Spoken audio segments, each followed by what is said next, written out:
siamo davanti a un caso particolarissimo, perché signori, io in 13 puntate di Love in the Air non ho trovato neanche un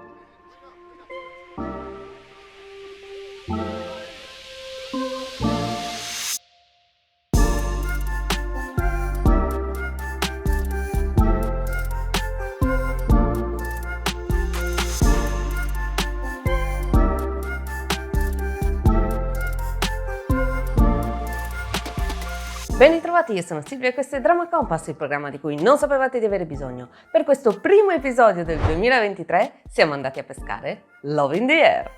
Si tratta di un BL thailandese. Sì, ok, ne parliamo. Del 2022, quindi tecnicamente dell'anno scorso, ma dai!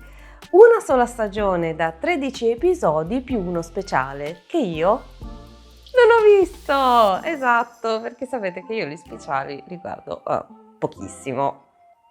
Scusate. Un BL all'apparenza molto standard, ma che in realtà ci farà dire di cosine interessanti secondo me. Quindi rimaniamo qui perché più andremo avanti nella recensione più ci renderemo conto che c'è qualcosa da dire. Allora, la trama è abbastanza classica, abbiamo la nostra coppia, lui e lui, uno dei due è il nostro protagonista, un bravo ragazzo che assolutamente tutto pensa nella sua vita tranne che mettersi con un altro uomo, fa architettura, che se non è ingegneria architettura, si incontrano, l'altro sembra un po' un bad boy, si conquistano, c'è la storia dei loro due migliori amici che ovviamente sono l'altra coppia presente, perché sapete che ci sono i protagonisti e poi c'è sempre anche l'altra storia. Sembra tutto veramente molto molto basic, molto molto plain e non lo dico come una critica, nel senso che è un BL che si presenta molto standard e va bene così. A volte ci piace andare sul sicuro e qui si va sul super super sicuro, decisamente sul super sicuro, per cui certo poi hanno cercato di buttarci dentro qualcosa di un po' più interessante a livello di produzione, perché hanno introdotto qualche simpatico cambiamento, non tanto a livello di contenuti della trama vera e propria, nel senso che la storia è molto standard e devo dire mi è piaciuto particolarmente come hanno costruito il personaggio di Rain, che è il protagonista della nostra vicenda, perché ha questo modo di fare per cui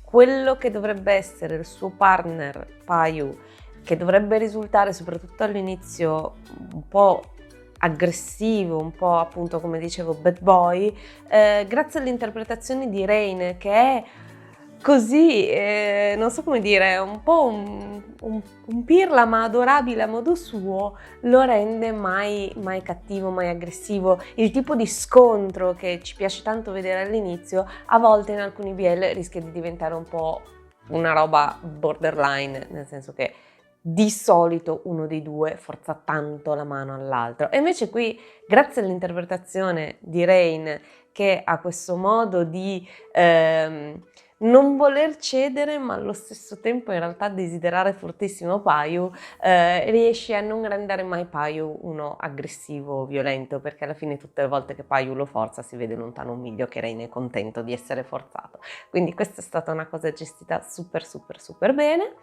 Certo, poi al solito Payu è quel bad boy per cui è in realtà tanto un bravo ragazzo, perché lui si prende cura della sua famiglia, ha fatto architettura, è bravissimo in tutto quello che fa, è bello, bravo, vincente. Sì, poi lavora per la mafia, però voglio dire, cosa vuoi che siano delle corse clandestine notturne che ti chiudono mezzo alle strade di Bangkok rispetto al fatto che aiuta suo fratello a fare i compiti? Non lo so, sono sempre quelle cose che mi lasciano molto perplessa, ma del rapporto Asia, cioè in mondo dell'intrattenimento asiatico con la mafia, ne abbiamo già parlato più di una volta, mi perplime sempre un po' a partire da Kim Porsche in poi. Vabbè,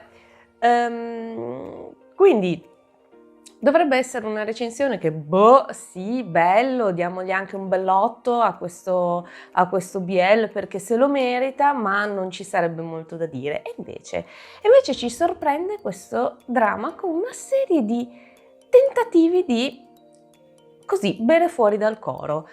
Innanzitutto la struttura proprio, nel senso che noi siamo abituati ad avere la nostra storia con i nostri protagonisti che prende tutte e 13 le nostre puntate e in mezzo, come intermezzo, la storia dei nostri comprimari, di solito i migliori amici dell'uno e dell'altro.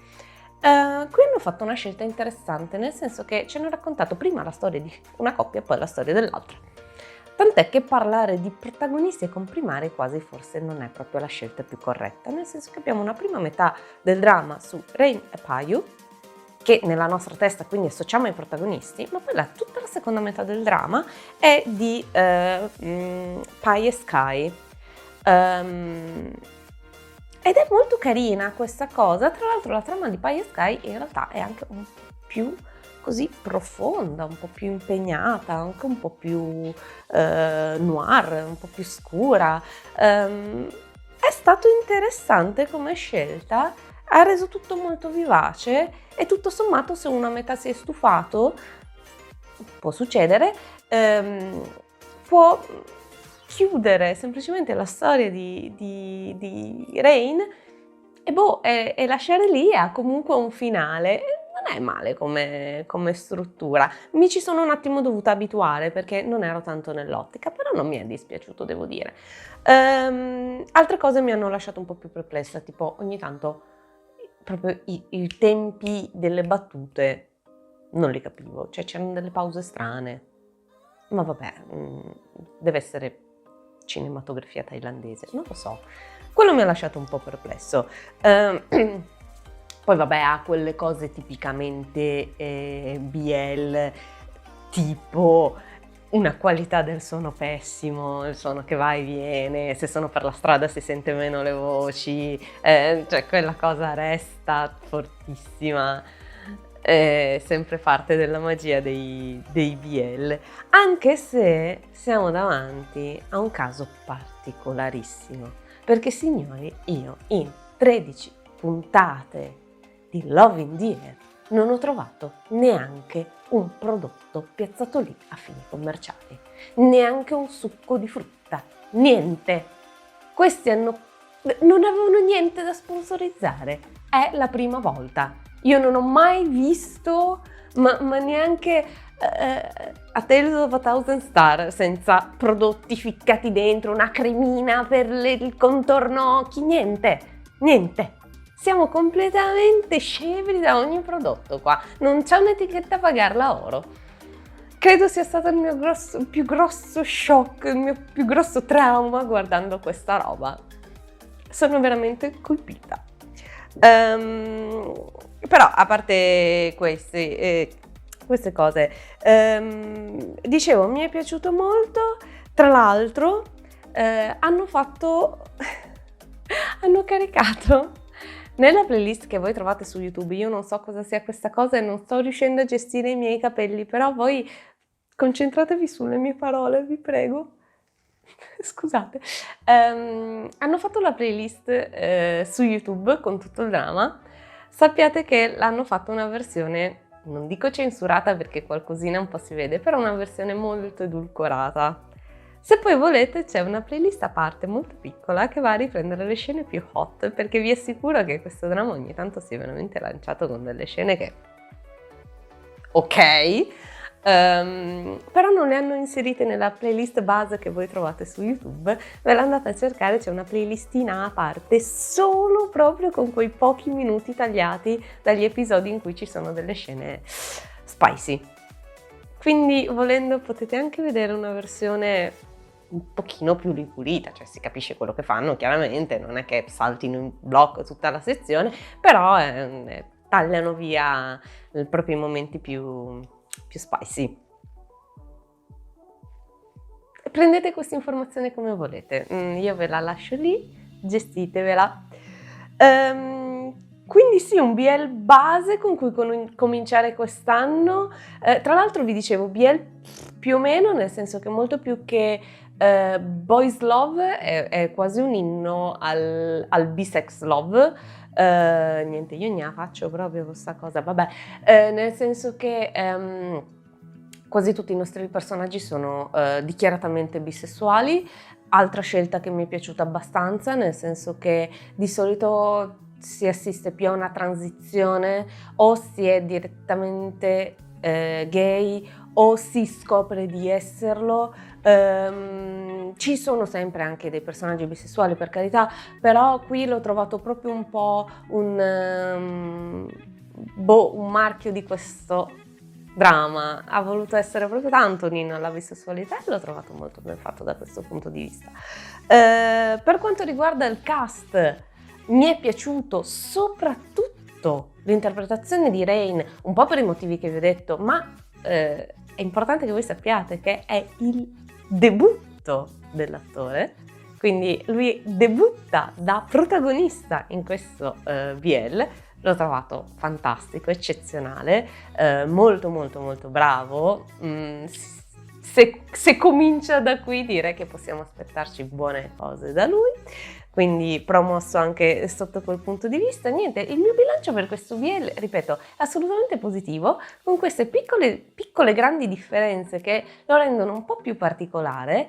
Non è una grande produzione, ogni tanto questa cosa un po' si fa sentire, se siamo abituati ai grandi fasti di quegli enormi BL che hanno scosso l'internet, non è questo il caso, però fa il suo e lo fa bene, quindi ci piace.